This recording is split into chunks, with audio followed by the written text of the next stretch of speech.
What's up, you guys? Hope everybody's having a great day. I just wanted to share.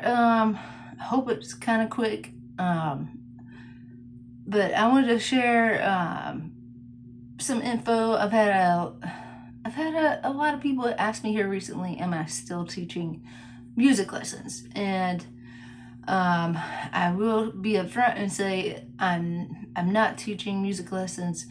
Um, Not really at all at this moment. Since the pandemic, a lot of folks tried to switch to like online teaching or like FaceTime video, that kind of teaching. And it's kind of difficult, especially with young kids, to really grasp the instructions and stuff like that, especially with instruments like guitar. It can be difficult, even on piano sometimes, but I digress. Not really teaching any music at the moment, but I wanted to give you somewhat of a quick answer and a little bit of story time as far as how that's kind of fizzled out for me.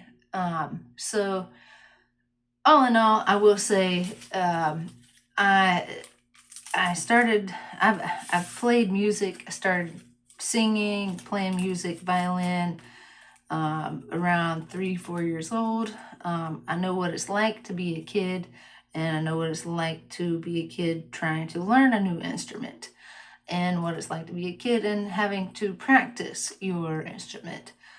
Um, and I would say more times than none, it's a lot of the times it's a parental thing, and the parents, whether the kid is, musically inclined, that's amazing, that's great. Um, I'm all for it, whether you're a musically inclined person or not, I'm willing to teach. Um, However, a lot of the times it is like a parent thing. Like they want their kid so bad to be the next Jimi Hendrix or um, Greg Allman, Tracy Chapman, whatever, Bonnie Raitt, Dolly Parton, whoever you want to be, um, Alicia Keys, all these things. So, and people don't realize how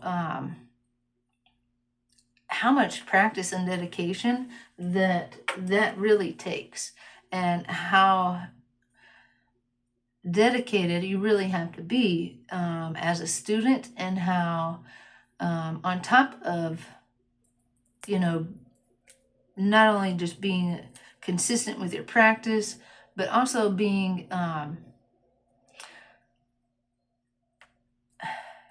for parents.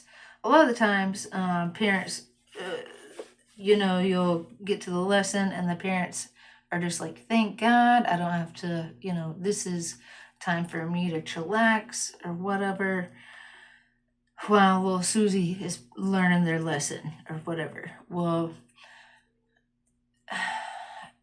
it's I'll say it was very frustrating, because I will say I started teaching around like 2014, 15, for a traveling music company. So that was cool. I enjoyed it for a little bit. At first, I started out part time. I eventually went full time for a while, because I had some students kind of close clumped up together as far as the mileage, distance, travel time, and all that. It worked out for a little bit, and then afterwards, a lot of the students that I had, they lived like not even a little outside the perimeter of where I wanted to travel to do that. But so at the time I was living in Atlanta, and the music company I worked for, they were really good at finding the students, getting their schedules situated. All I would have to do is call up the parents, or a student and say, hey, I'm Coach Parker, giving them a rundown of what would happen during our first lesson, and so on. So these schools, especially the music teaching gigs or whatever, they usually they offer 30-minute, 45-minute, or 60-minute lessons. As far as kids goes, for younger age ranges, 30 minutes is all you really is basically what they can handle. Even adult students, 30 minutes can sometimes be, even too long for them and frustrating.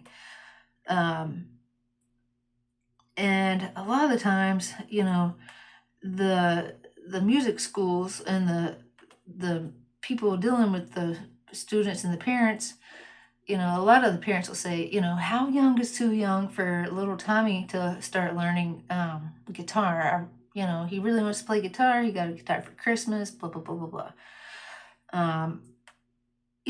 Because they wanted the money, they would say, yeah, we've got a great teacher, blah, blah, blah. We'll get you hooked up. Well, 5 years old, I would suggest starting out on a ukulele or a small nylon guitar, because playing regular guitar with steel strings, whatever, it will annihilate the tips of your fingers, and it hurts, and it's frustrating because a lot of the times it's kind of hard to figure out where exactly your finger positioning needs to be for it to sound clear, for it to sound like you're actually progressing. And that is that's the all in all, the first stages of, the basics. And if little Tommy and Susie or whatever is playing, they're 6, 7, 8, 9 years old learning to play guitar, and they can't even, I'm teaching them Twinkle Twinkle Little Star. They'll play blah blah like the finger positioning is just like, it's really tough. And if the kid or the adult that's learning doesn't sound like they're doing well, or like it doesn't sound like they're playing Twinkle Twinkle Little Star at all, they're just hitting note, or it's hard. It's really frustrating, especially in the beginning. And like I said, even for adults get frustrated if they can't play Twinkle Twinkle Little Star after the first session and not sound like, bow, bow, wow, like Jimi Hendrix, Star Spangled Banner or something. It's not that easy. Sometimes it is for some, sometimes it isn't. But more often than not, it's frustrating. So, yeah, I would not recommend any young kids playing regular steel string guitar, whatever. Anyways, I digress. A lot of the times, traveling to these folks' homes, number one, it took a lot of gumption and nerve, even for myself, to,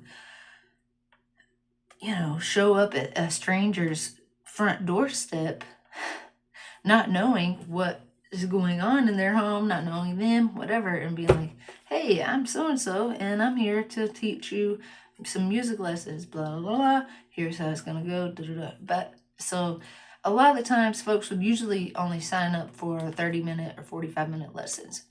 Well, like I said, in Atlanta, more times than none, a lot of the students would live way outside of the radius that I really wanted to travel to. Number one, because in Atlanta, traffic is so bad.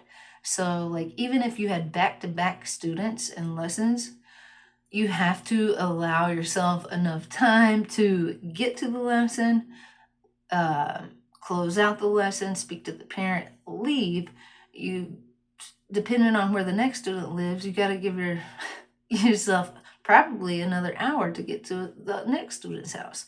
So over time, it just, with traffic and everything, it became harder to have back-to-back lessons to where the money made money sense for me and for my pocket and to pay my bills and stuff like that.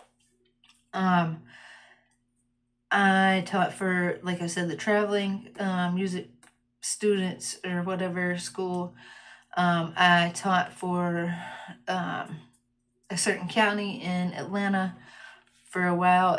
They had a music school in kind of the more northern part of Atlanta. It was good. I enjoyed it. But like I said, I lived in like East Atlanta or Little Five Points. I was having to drive all the way from there to, I'll say, like Tucker, Lawrenceville, which would take me pretty much 45 minutes, sometimes an hour to even get to the school. And sometimes, I might be running late. Sometimes the students would be, but all in all, if it were kids, it would be after school times. So a lot of the times, it would be after 3, 4, 5 o'clock. And by then, the little tiny Susie, they don't really feel like practicing their instrument. They're just like, oh, here, I gotta do this because my parents are paying for it, and I tried my best to keep the students engaged. Depending on the day, sometimes I would have a lesson plan all figured out, but, they might, and I'll be honest, and this is just kind of how it was, but I had a good amount. I would say about a 50% amount of the students were some sort of handicapped or had some sort of learning disability. Not really learning disability, but like I had several blind students that wanted to learn piano. And that was interesting. Like I really didn't, before then, I didn't really have experience as far as teaching handicap or some sort of accommodating for their learning disabilities or whatnot. But guess what? CP right here, I'll say I'm good and I'm great at it. Sometimes I would have to, say, here's what I had planned, but we're going to go this route because I see that today, this is what needs to happen for you to, whether it's like kind of like throw a little fun in there. I always throw fun in there, but throw a little bit of extra, like, their strengths. Some days it would be like going over their strengths just so that they felt more confident in keeping on playing their instrument. And it was a lot of kind of switching up the plan, so to speak, because everybody learns a little differently. And so that was sometimes a bit of a challenge, but all in all, the students that I had that had some disabilities of some kind, those were my favorite students, to be honest. They taught me so much, and vice versa, and it was a beautiful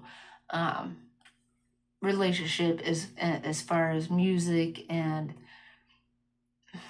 just experiencing that on a different level.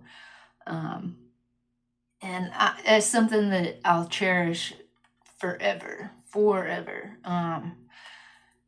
they touched my life, probably more than I touched theirs, but they were awesome. Anyways, so that part, but like I said, going and traveling to people's homes, showing up like stranger in the night. Hey, I'm CP, here to teach you a lesson, blah, blah. What blew my mind the most is that a lot of times I would get to their homes and whatnot, and these parents would straight up leave me and little Tommy or little Susie at the piano or in their basement by ourselves. And I'm sorry, but if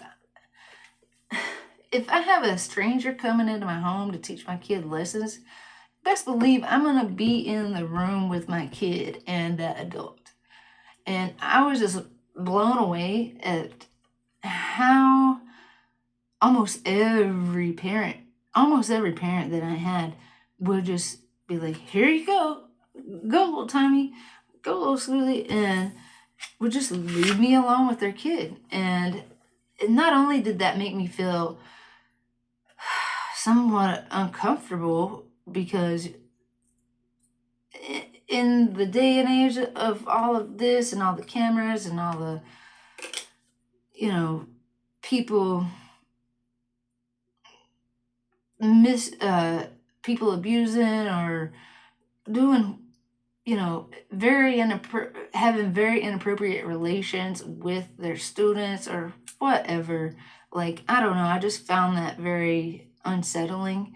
And because of that, I felt like a lot of the times it hindered the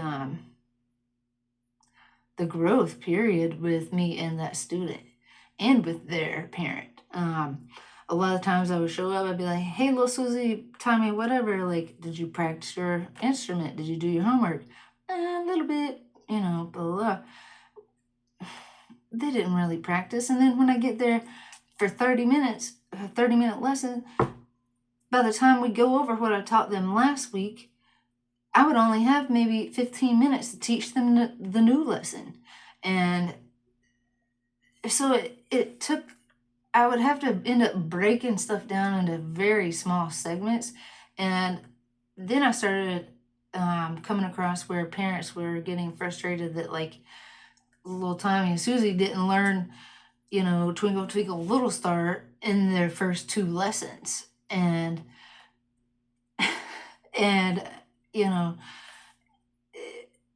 it just didn't. I was more so disappointed in the way that a lot of the parents it was a time for the parents just to kind of have a babysitter. And that was frustrating a lot. It was very frustrating, especially the ones with multiple kids. A lot of the other siblings and stuff would be jumping up all around. And for the companies would let me know, or the teachers know, if their siblings are, sitting around trying to, play the lesson or learn the lesson along with them, we have to let them know, because I'm only supposed to be teaching one student, not 2 or 3 students at the same time. Obviously that's money and blah, blah, blah. But yeah, it was just very, all in all, kind of taxing, as far as like not knowing what I was going to walk into once I got to the student's home. A lot of the times, and especially in summertime, the schedules changes. And like I said, if the parents hadn't already prepaid for, so many lessons, then, I would just be SOL on my paycheck. So the money was, and the travel, it was a lot of wear and tear on my car, a lot of gas, and pretty much, going from just my house wherever to the student, I would be breaking even. Sometimes I would even just be, I would be maybe even going in the hole to pay for gas, because I would spend, let's say, 3.5 hours teaching one 30-minute lesson, and just the gas alone, the lesson didn't even pay for the gas alone, kind of chasing my tail. So then I did for a little while have my own little teaching business by myself. So I got to set the rates and schedule and stuff like that for myself. That worked out for a little while, until it didn't. And when you don't have a big name or a company backing you up, as far as like, hey, we reached this many students, this is, blah,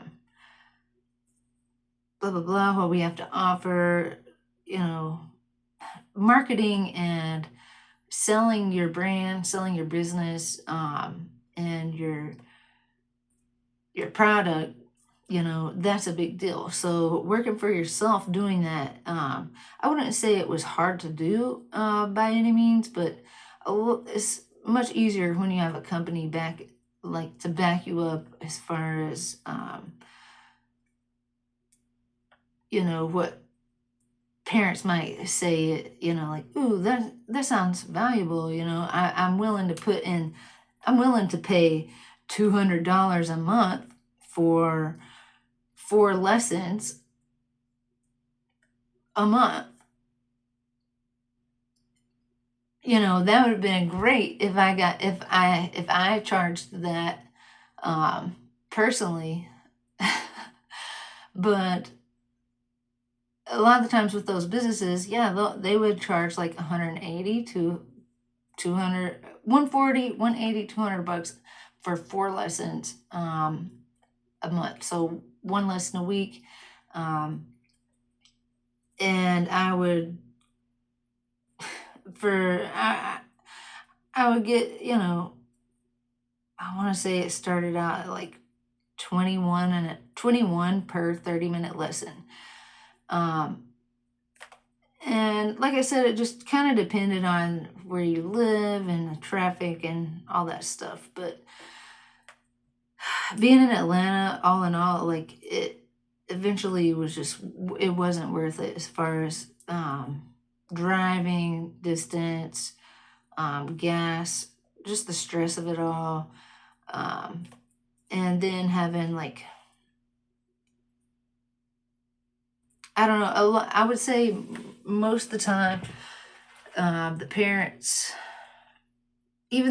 would be like, some of them that would listen in on the lessons, they would just be like kind of shocked too that the learning these instruments were a lot more harder than they thought it was going to be. Especially these parents that are like, yeah, I got my kid a guitar for Christmas, and it hurts their fingers. And the first 3 minutes of practice, they're like, oh, I don't want to play anymore. My fingers hurt, blah, blah, blah. And the parents kind of then realize that, like, they're wasting their money, or even if they're not wasting their money, they would be willing to have a babysitter. But I'm like, yo, then pay for a babysitter that lives close to you, because you're wasting my time. And not only that, like, I would plan and prepare my own lessons, to the T. But like I said, a lot of times I would have to a lot of times then go off script and kind of do my lesson in a whole different way.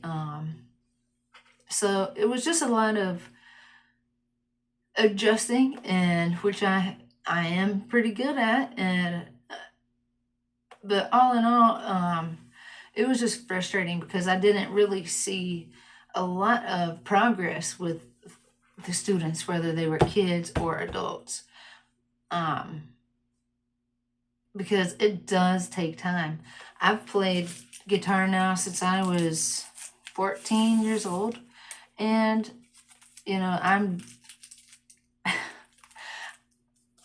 I still teach myself every day. I watch a bunch of some of my favorite music teachers and stuff on YouTube. I do all that, and it's frustrating for me as a person who has been playing for a long time.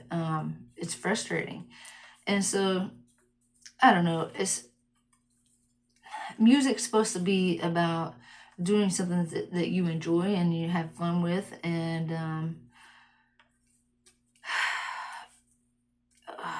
over time, it's just if the students aren't willing to put in the time and the effort to practice in between lessons, it's not really worth the money.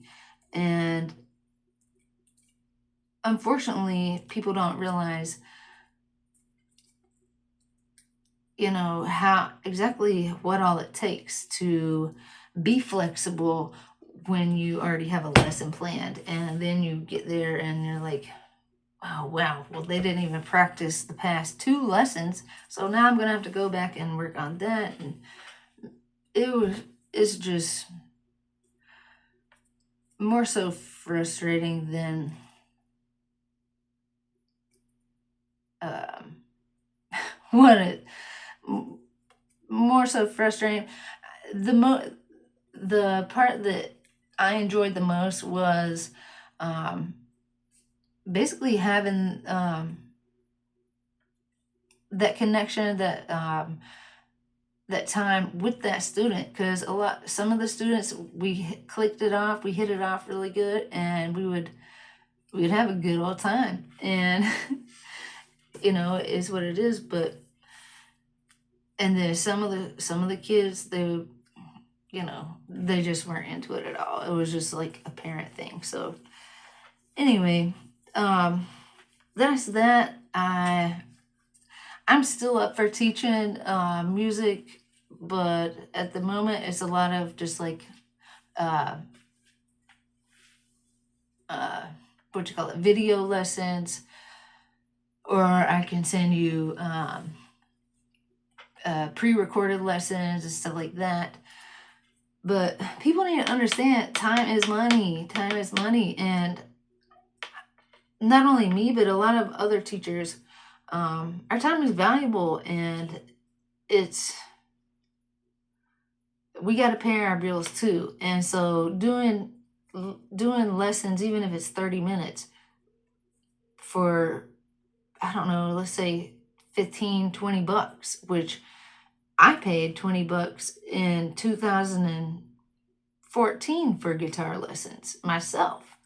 And yeah, you get there, you learn just a little bit. 30 minutes is not very long once you get in there and get started and stuff, but 45 minutes can sometimes be too long. So it's just kind of something you got to like play with. You got to figure it out, what works well for you and what works well for the student. So yeah, not really doing a whole lot of that, but if you're still interested, I am still putting out videos here and there for guitar, voice lessons, whatever. But just wanted to kind of answer that because I've had a lot of people ask me, and I find it kind of interesting too. A lot of folks that have been asking, I feel like it's just been a way for them to be nosy, I guess, because they weren't interested in getting music lessons by any means. I've had some parents or some people will be like, oh, are you still teaching blah blah blah? Those my kid's been teaching himself guitar, or little Sue's been teaching herself piano. We got him a instrument for Christmas or whatever. And people will send me videos and stuff and like inquiring about lessons, but I'd say 99% of the time, they're not interested in finding out about your lessons or paying for lessons. They're just being nosy. So I feel like as far as music lessons in general and stuff like that, I feel like YouTube is so, it's our go-to thing. Pretty much everybody, you know, you can hop on YouTube and learn how to do pretty much anything. So yeah, it's just kind of, as far as for me, like uh, yeah, you've got to be passionate about it. I'm passionate. Yes, I am. The around like 2018-ish through 2021, I lost a lot of friends, some family members during that time, and it was just kind of hard to show up, you know, for lessons, you know, at folks' homes and be like, put on the happy face, you know, here, you know, let's go do this thing, when, you know, I'm dealing with loss and grief. And I had a car accident that put me, you know, pretty much left me at home, like bedbound, I guess, for about 6 months. I couldn't even move. I couldn't even hold the phone up to my ear. That's how bad the accident was. So anyway, just want to answer that. Hope everybody has a good day. Sorry to be kind of a Debbie Downer, but I'm just being honest. And I would have to say a lot of the teachers and stuff, it's the same for a lot of teachers. So that's why a lot of teachers get frustrated with just the whole, you know, the professional of it all, the dedication of it all, the being prepared, being planned, having, you know, time, all the things. But music's supposed to be fun, and that's what matters the most. Music's supposed to be relieving, and I don't know, some that feels good. And if it doesn't, if it's hard to do, it's hard for people to get excited about that. And so that's why I enjoy teaching people who maybe have had music lessons in the past, and they want to get a refresher on their instrument, or they want to get back into it again. That's a little bit more my forte. But yeah, anyway, thank you for listening. Sorry I rambled on so long, but yeah, just wanted to explain that. And hit me up if you want any guitar or voice lessons. I'm not doing piano or violin anymore, just sticking with those two. And hope you guys have a good rest of the day. It's a beautiful day outside. God bless. Love you all. Peace.